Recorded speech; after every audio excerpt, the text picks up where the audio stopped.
The Emerging Stronger Task Force has taken stock of its work 6 months after it was set up to tackle economic challenges arising from the COVID-19 pandemic. Multimedia journalist Renee Poh has more.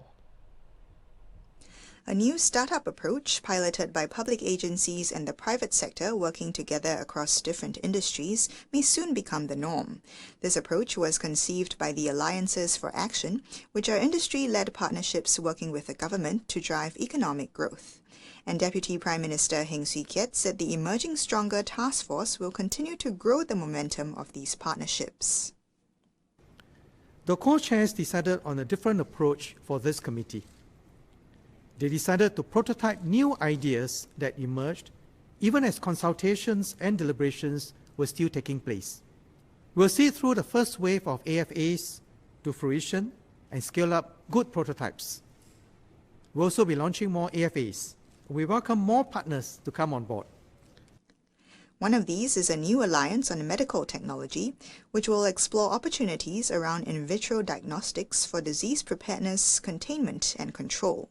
An alliance on forming win-win partnerships with Southeast Asian partners is also being considered. The 7 alliances set up so far have made good progress over the past few months. For instance, the Alliance for Safe and Innovative Visitor Experiences has developed a prototype for holding large-scale trade shows and exhibitions safely through the use of COVID-19 testing and contact tracing. The prototype was first tested at the Singapore International Energy Week in October and will continue to be refined at upcoming trade shows like at next week's Travel Revive. DPM Heng, National Development Minister and Task Force Co-Chair Desmond Lee, as well as other members, toured the PSA Innovation Centre today to look at how it is using technology to optimize its port operations. Mr. Lee said the 7 alliances have collectively engaged more than 330 stakeholders, but will continue to need more views moving forward. We've also launched our EST website, which will showcase the work of the EST and the AFAs, and feature stories of how workers and businesses have adapted, transformed, and positioned themselves to emerge stronger amidst this COVID-19 crisis. And so we welcome Singaporeans to share your ideas, spark new possibilities for collaboration, to kickstart potential ground-up initiatives and public-private initiatives through this platform. In line with this, 6 new members have been appointed to the task force to encourage greater diversity of views in its work. Renee Poh for the Straits Times. Well, thanks so much, Renee. Now, senior political correspondent Tham Yuen Si is here to help us digest all of this. Yuen Si, what stood out for you from today's press conference? So this press conference is really to give an update on the work of the Emerging Stronger Task Force. And this task force brings together the public and private sectors to try and reset the economy and prepare Singapore for a post-COVID world. And what stood out for me was how, the members of the task force, they seemed actually really excited about this new approach they were taking to collaborate between the public and private sectors to come up with new ideas and projects that can take the various sectors forward. And when you talk about collaborate, what do you mean by that in terms of in this context? Well, so basically they described it as a startup approach, right? And as you know, Singapore's style has always been to set out roadmaps and then we scope this down into the concrete plans before moving ahead.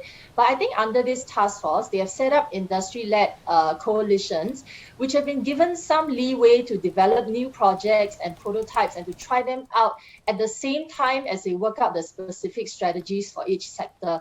So I think for the private sector, it seems to mean like less red tape, and they can really just go ahead once they see an opportunity before getting all the approvals and things cleared.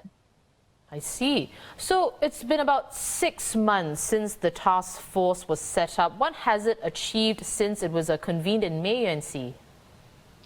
It has initiated a project that has actually allowed the gradual resumption of conferences and trade shows. The pilot rapid testing trial started under this project was actually used in last month's Singapore International Energy Week conference, and all visitors to that conference were tested for coronavirus on the spot before they were allowed into the venue.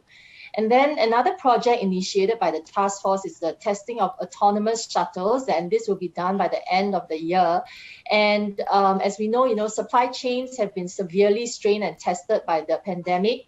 And the task force has actually brought together over 50 public agencies and companies to create a set of data standards that will allow the different segments of the supply chain ecosystem to work together. Right.